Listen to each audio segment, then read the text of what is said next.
তো একটা হচ্ছে বোরকা আর একটা হচ্ছে কি পর্দা।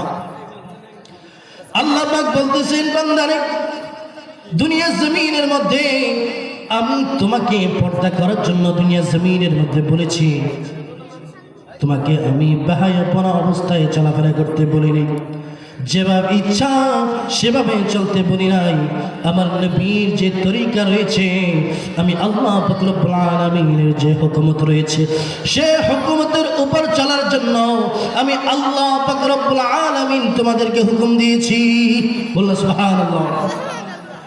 সেই হুকুমকে তোমরা বাস্তবায়ন না করে তোমরা দুনিয়া জমিনের মধ্যে নিজেদেরকে প্রকাশ করার জন্য, নিজেদের সৌন্দর্যকে প্রকাশ করার জন্য তোমরা যখন বের হয়ে যাও, তখন দেখবা কবরের যে ফেরেশতা, আযাবের ফেরেশতা, তারা তোমাকে লক্ষ্য করবে, তারা তোমাকে দেখবে। তুমি যখন কবরের মধ্যে যাবা, তোমার পর্দা না করার বদলতে তোমাকে জাহান্নামের আগুনের মধ্যে জ্বলতে হবে।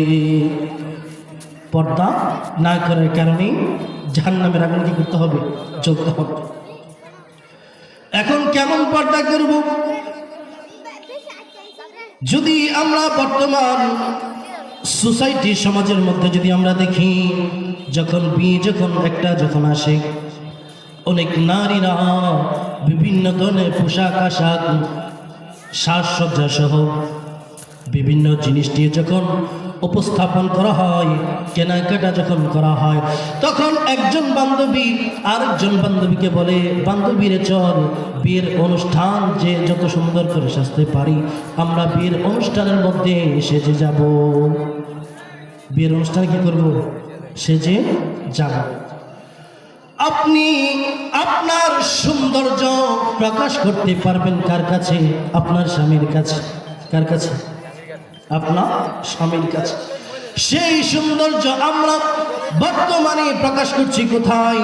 যেখানে বিয়ের অনুষ্ঠান হয়, যেখানে গায়ে হলুদ হয়, সেখানের মধ্যে আমরা গিয়ে এই সৌন্দর্যগুলো আমরা কি করি? প্রকাশ করি। সৌন্দর্যগুলো আমরা কি করি? প্রকাশ করি। আবার যদি লক্ষ্য করেন, বর্তমান